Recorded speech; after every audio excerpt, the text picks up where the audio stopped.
Prezados ouvintes e amigos, boa noite. Vamos falar agora numa situação de superação. Superação em um momento de terremoto. Superação em um momento de dificuldade.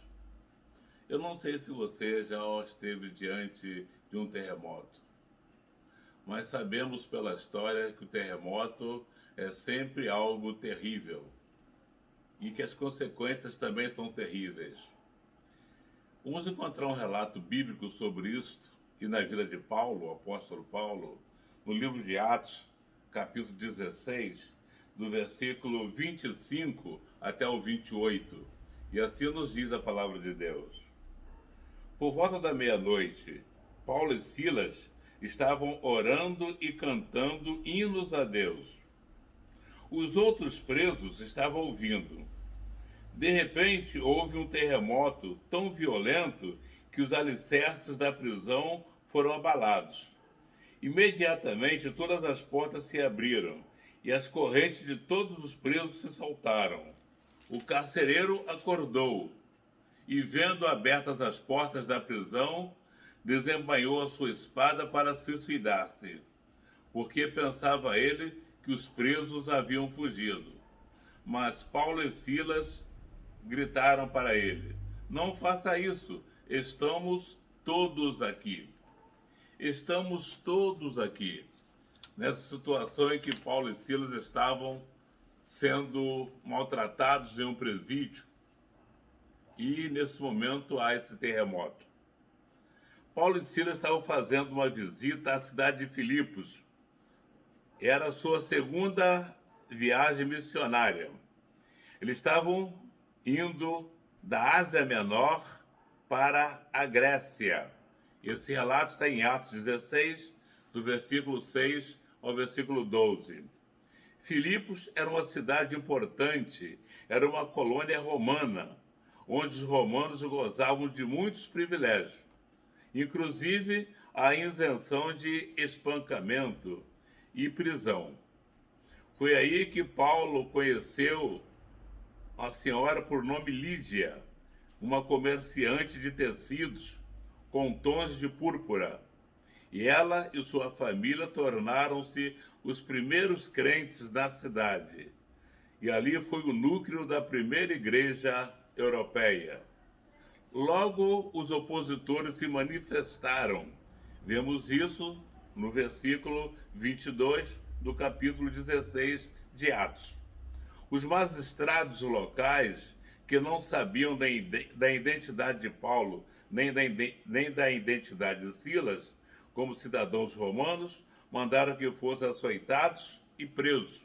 Versículos 23 ao 24 de Atos 16. Paulo e Silas, com os pés presos e a sofrer as dores dos seus sofrimentos, passaram a noite em oração e louvor, com os outros prisioneiros a ouvir. Versículo 25 conta essa experiência. Durante toda essa noite, eles ficaram assim, até que ao chegar meia-noite, houve um violento terremoto na cidade. Os terremotos eram conhecidos nos tempos do Novo Testamento e da igreja primitiva. A cidade de Éfeso, outra grande cidade do século I, situada do outro lado do mar, em frente a Filipos, foi severamente danificada por terremotos. Deus usou o terremoto em Filipos para libertar Paulo e Silas, mas também usou esse mesmo terremoto para transmitir a mensagem cristã ao carcereiro e à sua família, e provavelmente a outros prisioneiros que ali estavam. O comportamento de Paulo e Silas permitiu, pelo seu louvor e depois o reconhecimento pela oração, que aquelas vidas fossem salvas. Deus os guardou, Deus os protegeu. Querido amigo, querido irmão, eu não sei se você já enfrentou um terremoto, como disse anteriormente, mas sei que você pode superar qualquer terremoto que venha sobre você, sobre sua cabeça, sobre o seu coração. Se você estiver ligado, se você estiver em comunhão com Deus.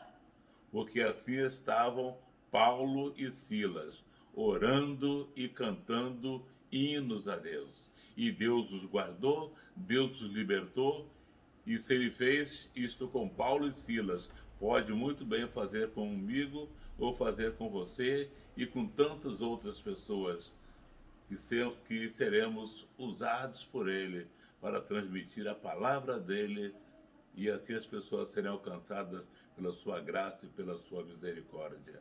Oremos. Deus Pai, nós te agradecemos, Senhor, porque através da tua palavra somos fortificados, através do teu amor fomos alcançados, pela tua graça fomos perdoados. Ó Deus, nos dê força para vencer os terremotos que podem surgir ao nosso redor, surgir sobre nós, mas que sejamos amparados pelo teu poder, pela tua mão poderosa, pela tua misericórdia, pelo teu amor, em Cristo Jesus, o nosso Salvador. Amém, Senhor.